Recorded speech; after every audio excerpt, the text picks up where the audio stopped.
y'all do know that germs spread. Y'all do know that germs, they come out your mouth at like high speed.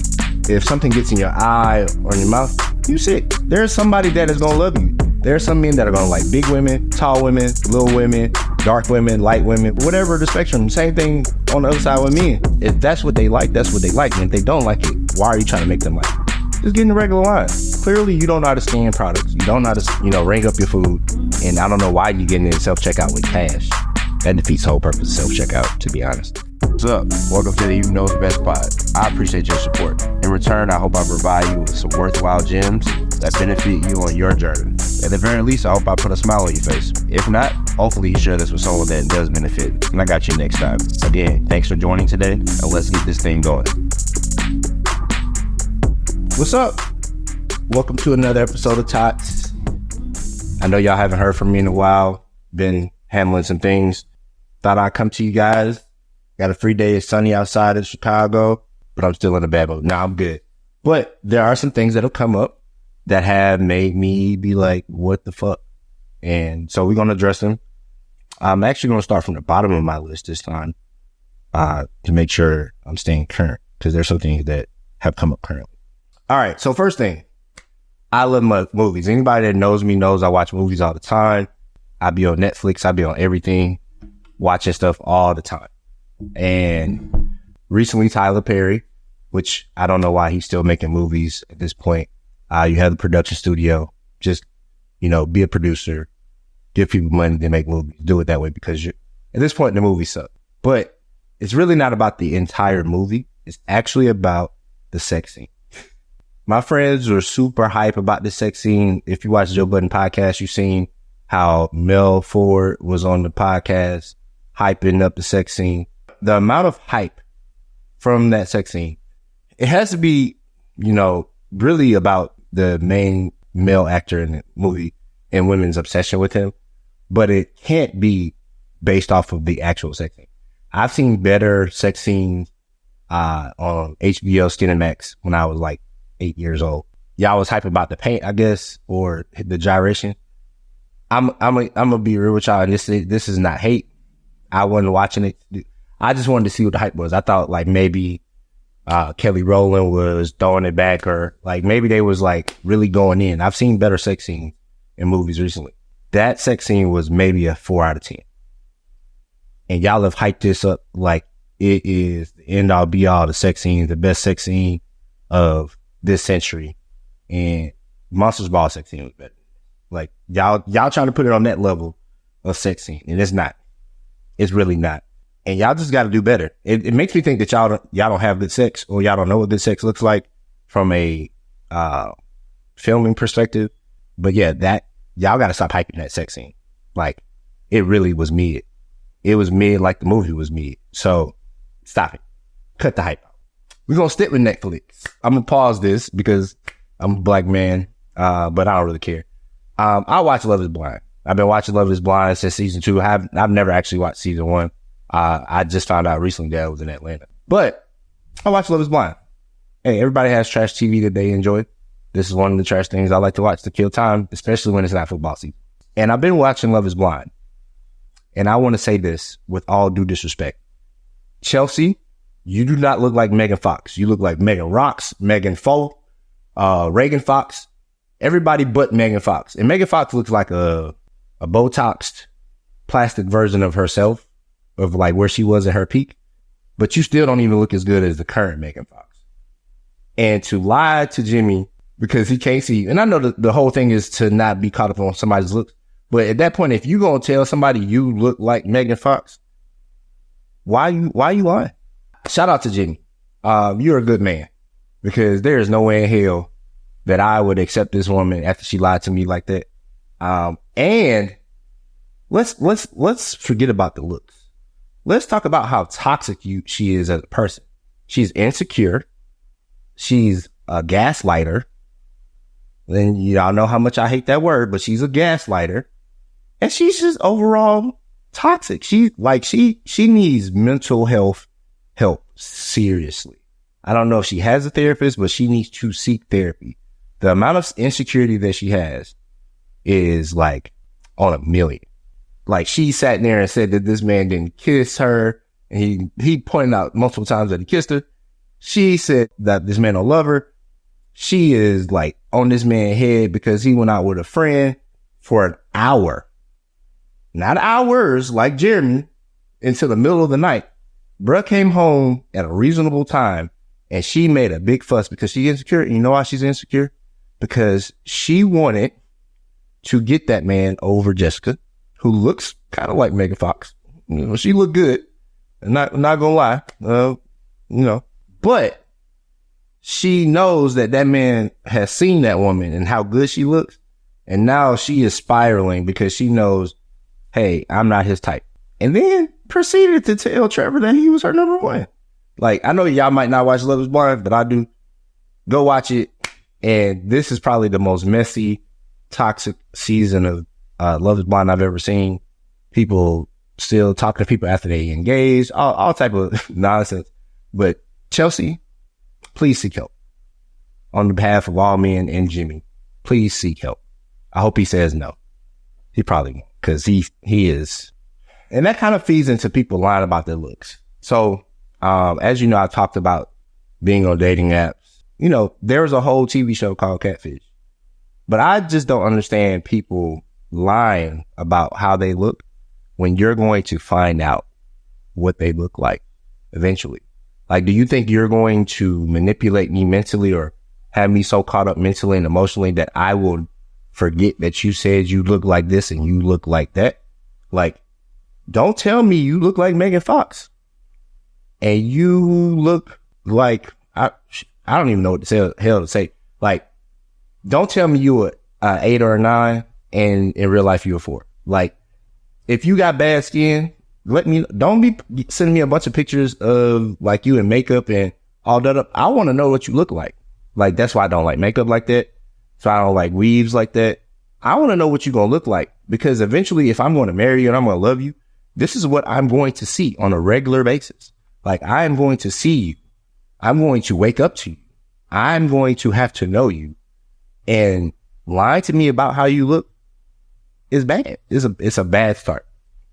Like, same thing when dudes, some people that they 6 feet tall, the average man is 5'8". So if the average man is 5'8", that means most men are not 6 feet tall. That would mean that there is an average of somewhere people that are below that and a lot of people that are maybe near that number. But that would say the average number is 5'8". If we're doing a bell curve, most people are probably like the taller people, if we're accounting for vertically challenged or little people or whatever you want to call them. Even if you're accounting for that, that means that most men are probably about 5'9" to 5'11", not 6 feet tall. So why would I tell you I'm 6 feet tall if I know you're going to see me eventually? What difference does it make? Why would I tell you I'm in shape if I'm not in shape? What difference does it make?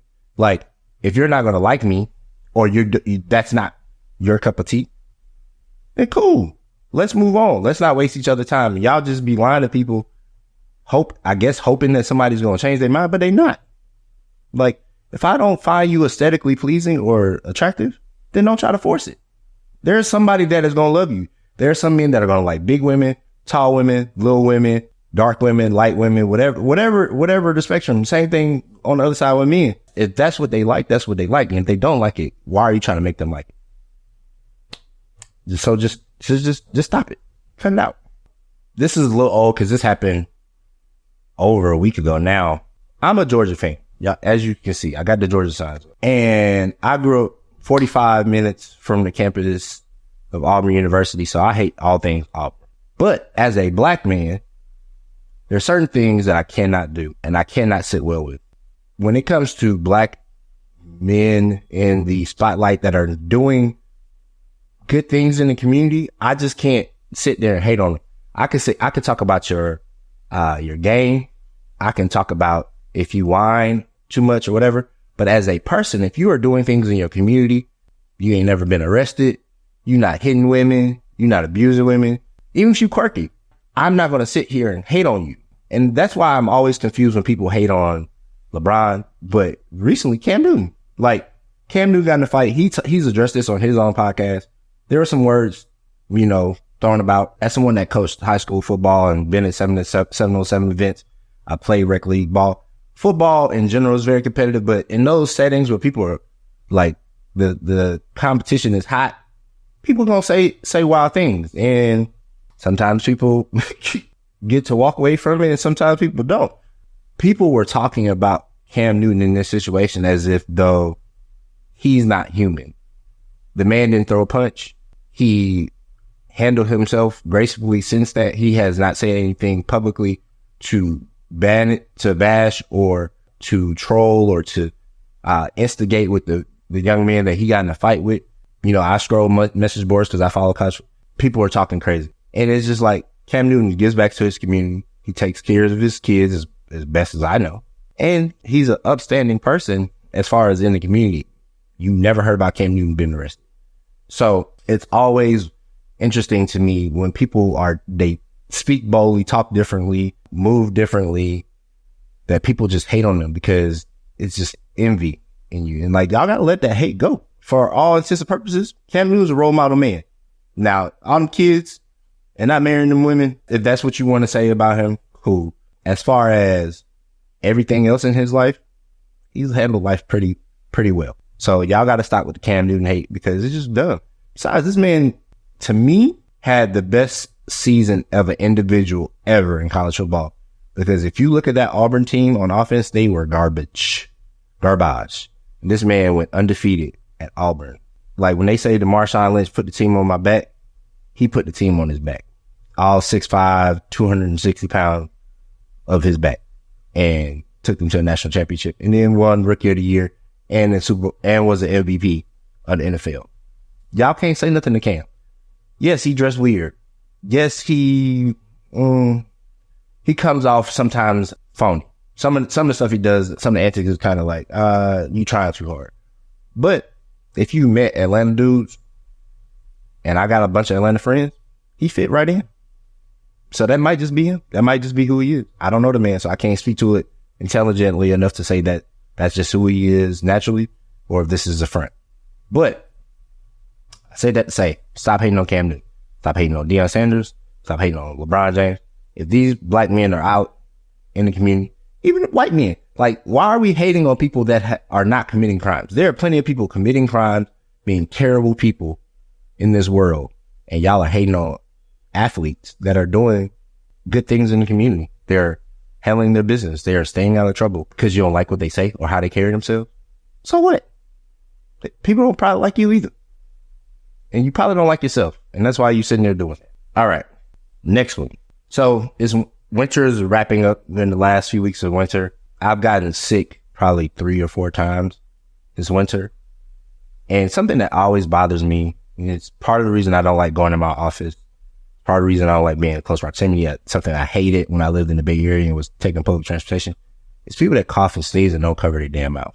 Y'all do know that germs spread. Y'all do know that germs, if you sneeze, they come out your mouth at like high speeds. If something gets in your eye or in your mouth, you sick. I didn't come to work to be sick. I didn't come in this public place to be sick.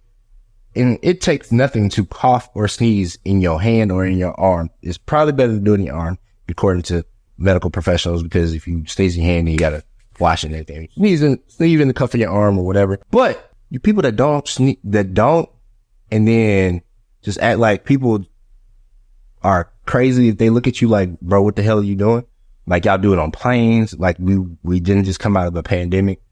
And then you people that don't wash your hands. Yeah, you people that don't wash your hands that come out the bathroom. And you just came out the stall.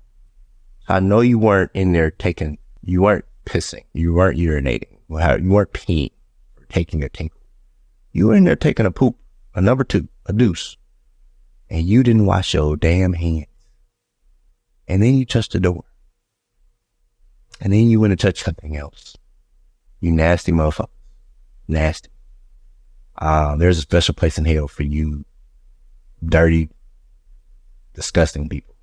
So, you people that sneeze, cough, and don't wash your hands, that use the bathroom, I hope you trip and fall in the sewer. Because that's what it feels like being around you, like the sewage. All right, next one. If you notice this, I have very little patience. I don't like people that drive slow move slow, whatever. But self-checkout, it's funny. I actually did a project about this in my MBA program. Self-checkout is meant to be fast. It's meant to be for people that have cards, people that have a minimal amount of items. If you notice, a lot of the self-checkout say, don't get in this line if you have more than this amount of items. One, stores need to have more people at self-checkout because clearly people are stupid and can't figure out how to scan a product and put it in the bag. But you people that get to the self-checkout and move slow as hell, like there aren't 100 people in line waiting to get to the self-checkout. Like at this point, the self-checkout line be longer than the regular line. So sometimes I just jump in the regular line. But you people that get in the self-checkout line and there's 6+ stations and everybody is standing in line for 30, 40 minutes because you can't ring up items. You are taking your time. You don't know that you got to put it in the bag. Go play in traffic. Seriously. Like, just get in the regular line. Clearly, you don't know how to scan products. You don't know how to, ring up your food, or whatever you're buying at the store. And I don't know why you're getting in self-checkout with cash. That defeats the whole purpose of self-checkout, to be honest. But y'all got to get the hell out the way. Like, and stores, y'all need to put more people overseeing self-checkout so y'all can move them along faster. Hey, let me help you a little bit because you move slow. But like, I'm tired of it. Like, I shouldn't go in the grocery store, be in line with 5 to 10 items and be standing in self-checkout for 30, 40 minutes. That defeats the whole purpose of me being in self-checkout and having a minimum. I could have just went in the store and just bought as much groceries as I wanted to and got in the regular line if I wanted to stay here all day. But yeah, do better. All right, last one. This one is more of inconvenience. And I don't know what the actual solution is, but it still annoys the hell out of me. City planning. Why do y'all insist on doing construction on the road during rush hour? Rush hour is from 7 to 9 a.m., 3 to 6 p.m., give or take. Because some people going to work, they got to get to work at 7 a.m., some people, and they leaving at 3. Some people get to work at 9 and they leaving at 5. So like, those are the prime hours for traffic. And y'all want to close lanes during the prime hours of traffic to do construction. Y'all don't want to do it on the weekend when ain't nobody out there because you don't want to pay double hours or overtime. You don't want to do it at night. I don't know why. Y'all got lights out there. It's not like it's like y'all got all them heavy duty lights. I don't know. Like what are you afraid is going to happen? But why would you do construction in the middle of the day when people are trying to get home or get to work? It's an inconvenience. Wasting my gas. You're going to cause an accident because people clearly don't know how to merge, especially in Chicago. There's always an accident because somebody can't merge or they're merging too fast or they're not getting out the lane as cars merging into the lane. Like, help us not have accidents and not do construction at inopportune times. Like, it seems like Chicago is, y'all always doing construction somewhere, sometime, at some point. And the roads are still terrible. There's still potholes that are big as the Lake Michigan.